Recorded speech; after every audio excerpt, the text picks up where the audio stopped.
तो आपके सामने लेकर आ गए हैं क्लास 9 का ये मोशन चैप्टर, जिसका नाम है मोशन मतलब होता है गति। ठीक है, कोई चीज अगर आपको दिख रही है कि अभी आप देख रहे हो एक प्लेस पर है और अचानक थोड़े समय में देखोगे दूसरे प्लेस पे चला गया, इसका मतलब क्या कर रहा है, वो वस्तु क्या हो रहा है, मोशन में है, गति में है, तभी वो उसका क्या हो रहा है, अपने ओरिजिनल पोजीशन से वो हमेशा चेंज होते रह रहा है, यहाँ से वहाँ, वहाँ से यहाँ। तो इसका मतलब क्या है, वो जो वस्तु है या कोई भी चीज है वो मोशन में। जैसे मैं यहाँ से यहाँ पे आ रहा हूँ, मतलब मैं क्या हूँ, मोशन में हूँ, मैं मोशन में हूँ। तो ये चैप्टर ये मोशन है जिसमें बहुत सारे डिटेल में आपको बहुत सारी चीजें पढ़नी है, बहुत चीजें समझनी है, और क्या क्या चीजें समझनी है उसको डिटेल में हम वन बाय वन करके समझते जाएंगे। छोटे छोटे वीडियोज में आपको समझाते रहूंगा कि ताकि आपको अच्छे से क्लियरली समझ में आ जाए। और जितना पॉइंट मैं लिखा रहा हूँ वो पॉइंट को लिखते भी रहना कि ताकि आपको क्लास 9 के जो भी चैप्टर्स हों वो सारे आपको आ जाए। आगे के जो क्वेश्चन आंसर हो वो भी मैं यहाँ पे कराते रहूंगा।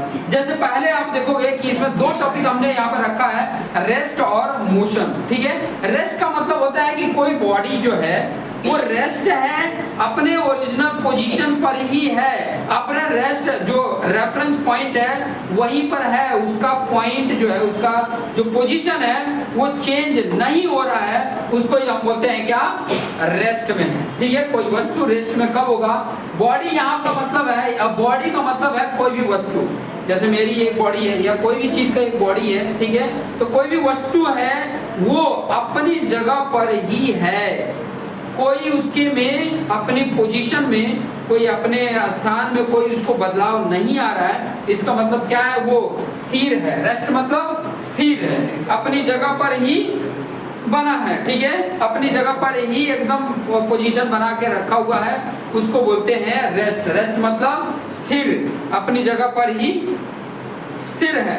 अब उसका क्या बोला, a body is said to be in a rest when its position does not change with respect to और रेफरेंस पॉइंट। कोई जो रेफरेंस पॉइंट है उसके रिस्पेक्ट में वो अपनी पोजीशन पे रेस्ट है। There is no change in the position, उसके पोजीशन में कोई चेंज नहीं हो रहा है, तो उसको बोला जाएगा कि वो रेस्ट में है। जैसे मान लो कि ये कोई ब्लॉक था, ठीक है, इस पॉइंट पर था, ए पॉइंट पे था, अभी भी ये ए पॉइंट पर ही है। इसका मतलब ये बॉडी क्या है, अपने इस रेफरेंस पॉइंट पर ही क्या है, रेस्ट है। ठीक है, अगर ये बॉडी मान लो कि कोई यहाँ पर है, ठीक है, यहाँ पर है, ए पॉइंट पे है, फिर कभी बी पॉइंट पे आ गया, फिर सी पॉइंट पे आ गया, मतलब ये क्या कर रहा है, क्या कर रहा है, मूव कर रहा है। क्या कर रहा है, मूव कर रहा है कंटिन्यूसली। रेफरेंस पॉइंट से उसका पोजीशन क्या हो रहा है, चेंज हो रहा है। जब चेंज हो रहा है उसका पोजीशन जो है वो बदलता रह रहा है, समय समय पे क्या हो रहा है, बदलता आ रहा है, उसको बोला जाता है मोशन। उसी वही चैप्टर का नाम है मोशन, को हिंदी में बोलते हैं गति। गति में है कोई चीज, आप देख रहे हो, यहाँ पे देख रहे हो, इधर आ गया, इधर आ गया, इधर आ गया, तो इसका मतलब क्या हुआ, अपना वो पोजीशन बदल रहा है, अपना वो पोजीशन बदल रहा है। अब देखो ये जो बदल रहा है ना, इसी के बेस पे पूरा चैप्टर में आप बहुत कुछ समझोगे। ठीक है, अब ये जो पोजीशन बदल रहा है ये क्या कर रहा है, मोशन कर रहा है। अब मोशन कर रहा है तो किस स्पीड से कर रहा है, उसकी चाल क्या है, स्पीड मतलब होता है चाल, उसकी चाल क्या है भाई, उसकी स्पीड क्या है, कौन सी स्पीड से मूव कर रहा है, तो आप स्पीड भी समझोगे। ठीक है, अच्छा, उससे जुड़ी हुई एक और इम्पोर्टेंट पॉइंट है जो मैंने यहाँ पर लिख दिया था, फिजिकल क्वांटिटी ऑफ मोशन। देखो फिजिकल क्वांटिटी की अगर मैं बात करूंगा, फिजिकल क्वांटिटी का मतलब ही हो गया कि वो दो तरीके के क्वांटिटी में पूरे जो जितने भी क्वांटिटी हैं, हालांकि फिजिक्स जब भी स्टार्ट करते हैं तो फिजिक्स में पहले हम पढ़ते हैं फंडामेंटल क्वांटिटी। फंडामेंटल क्वांटिटी हम पढ़ते हैं। तो बात कर रहा था मैं फिजिकल क्वांटिटी की, बात कर रहा था फिजिकल क्वांटिटी ऑफ मोशन। अब फिजिकल क्वांटिटी ऑफ मोशन पहले तो मैं थोड़ा सा शुरुआत से बता देता हूं कि ताकि आपको आइडिया मिल जाए। क्वांटिटी जो थी उसका फंडामेंटल क्वांटिटी जो होता था फिजिक्स में, उसको 7 बताया गया कि इसका फंडामेंटल, उन्हीं क्वांटिटी से बाकी सारी क्वांटिटी बनी हुई है। ठीक है, अब ये क्वांटिटी जो होती है 7 जो होती है वो क्या होती थी, लेंथ होता था, मास का होता था, ठीक है, टेम्परेचर होता था, length, mass, time, temperature, luminous intensity, substance amount, ठीक है, ये टोटल 7 होते थे, और करंट होता था। ये 7 होते थे, इन्हीं 7 से बाकी सारे जो बने होते हैं वो डिराइव क्वांटिटी होती थी। बट यहाँ पर जब आगे आए तो इनको ना दो तरीके से कैटेगराइज कर दिया गया, और दो तरीके क्या थे? फिजिकल क्वांटिटी का मतलब ही होता है उनकी भौतिक राशियां बोलते हैं, भौतिक राशियां बोलते हैं, हिंदी में बोला जाए तो भौतिक राशि बोलते हैं। क्या बोलते हैं? भौतिक राशि और गति के भौतिक राशि दो में बांट दिया गया, पहला ये और दूसरा यहाँ पे बताया। पहले का नाम दे दिया गया था स्केलर क्वांटिटी। स्केलर क्वांटिटी यहाँ पर समझना, सारी क्वांटिटी को उसने दो पार्ट में कैटेगराइज कर दिया गया। सारी जितनी भी क्वांटिटी, जितनी भी डिराइव क्वांटिटी थी या फंडामेंटल क्वांटिटी थी, उनको दो पार्ट में डिवाइड कर दिया था। एक तो स्केलर क्वांटिटी जिसको हिंदी में बोलते थे अदिश राशि, अदिश राशि बोलते थे, ठीक है। हिंदी थोड़ा सा हमारी वीक हो गई है, इंग्लिश ही हमको आती है अभी। वेक्टर क्वांटिटी, दो क्वांटिटी में क्या कर दिया गया था? दो क्वांटिटी में इनको चेंज कर दिया गया था, इसको बोला जाता था सदिश राशि, सदिश राशि, ठीक है। सदिश राशि और अदिश राशि, अभी ये क्या होते हैं थोड़ा सा इसको डिटेल में समझ लो। अगर समझ में आ गया तो आप आराम से इसको, और सिंपल और इजी लैंग्वेज में इनको मैं समझाऊंगा कि ताकि आपके दिमाग में बैठ जाए, ठीक है। एग्जाम्पल के साथ समझाऊंगा कि ताकि आपके दिमाग में अच्छी तरीके से बैठ जाए। क्या मैं बता रहा हूँ? स्केलर क्वांटिटी उस क्वांटिटी को बोला जाता है जिसमें दो चीजों पे ज्यादा ध्यान देना, एक होता है मैग्नीट्यूड और एक होता है डायरेक्शन। मैग्नीट्यूड का मतलब क्या हो गया? मैग्नीट्यूड का मतलब जैसे मेरी बॉडी का पूछा जाए कि आपकी बॉडी का मास कितना है, तो मैं बताऊंगा कि मैं 60 केजी का हूँ या 50 केजी का हूँ, बताऊंगा। तो ये जो केजी मैंने बताया ये क्या है? इस बॉडी का, इस चीज का, इसकी जो क्वांटिटी मैं बता रहा हूँ, पूछा कि मास क्या है, तो मास को मैंने सीधा बोल दिया 50 केजी या 60 केजी या 65 केजी बता दिया। तो ये क्या बता रहा है? उसकी मैग्नीट्यूड बता रहा है। ये क्या बता रहा है? उसका मैग्नीट्यूड बता रहा है। अब इसमें और चीज जरूरत है क्या? डायरेक्शन की जरूरत है, दिशा की जरूरत है। कोई क्वेश्चन पूछेगा कौन सी दिशा में तुम 50 केजी हो, ऐसा क्वेश्चन उठेगा? नहीं उठेगा, ठीक है, ये क्वेश्चन नहीं उठेगा।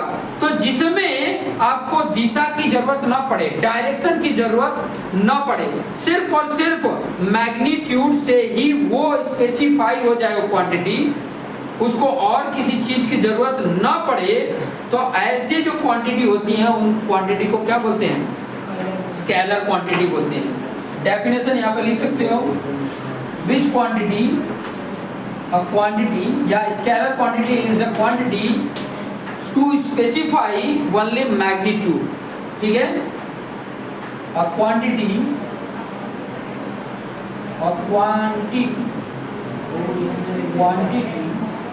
to specify only magnitude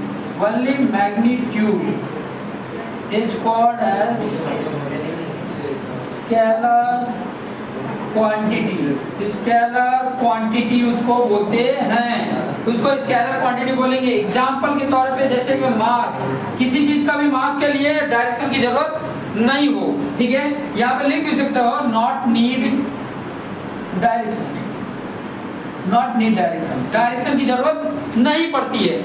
मास हुआ, टाइम हुआ, टेम्परेचर हुआ, ठीक है, लेंथ हुआ, स्पीड हुआ, ठीक है, स्पीड हो गया, ठीक है, डिस्टेंस हो गया, ऐसे कई सारे एक्सेट्रा लिख देते हैं। कई सारे हैं जो स्केलर क्वांटिटी में आते हैं। ऐसे कई सारे एग्जांपल आपको मैं दे दूंगा जिसमें आपको कैटेगराइज कर दोगे कि ये स्केलर क्वांटिटी है या नहीं है, या वेक्टर क्वांटिटी है। ये स्केलर क्वांटिटी होगा या तो वेक्टर क्वांटिटी होगा, स्केलर क्वांटिटी होगा या तो वेक्टर क्वांटिटी होगा। तो ये आपको समझ में आ गया होगा। जैसे मैं पूछ लिया समय बताओ कितना समय हो रहा है, टाइम पूछ लिया समय, तो आप बताओगे, डायरेक्ट समय बताओगे कि अगर क्वेश्चन इसमें पूछ जाएगा कौन से दिशा में आपका समय हो रहा है, ऐसा तो क्वेश्चन आएगा नहीं ना।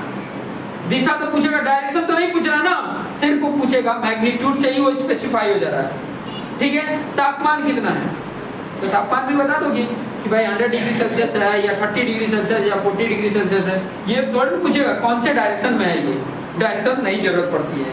वैसे लेंथ दूरी मापनी है, अगर डिस्टेंस मापना है तो बता दोगे ये 10 मीटर है या 20 मीटर है या 30 मीटर है, अब ये नहीं पूछोगे ना कौन से डायरेक्शन में ये दूरी है, नहीं जरूरत पड़ती है। ठीक है, अब यहाँ पे समझ लो वेक्टर क्वांटिटी। वेक्टर क्वांटिटी क्या है? जो सिर्फ मैग्नीट्यूड से स्पेसिफाई नहीं होता हो, उसके लिए डायरेक्शन की भी जरूरत पड़ती हो, ऐसे क्वांटिटी को बोला जाता है वेक्टर क्वांटिटी। समझ में आ गया होगा? ऐसी क्वांटिटी को बोला जाता है वेक्टर क्वांटिटी, जिसको सदिश राशि बोला जाता है। ऐसी क्वांटिटी जो सिर्फ मैग्नीट्यूड से स्पेसिफाई नहीं होता हो, it required both magnitude and direction. ठीक है, उसका मूल्य के साथ साथ दिशा की भी जरूरत पड़ती हो, ऐसे क्वांटिटी को हम बोलते हैं वेक्टर क्वांटिटी। ऐसे क्वांटिटी को हम बोलते हैं वेक्टर क्वांटिटी, हिंदी में बोलते हैं सदिश राशि। यहाँ पे लिख दूंगा a quantities which required both magnitude as well as direction to specify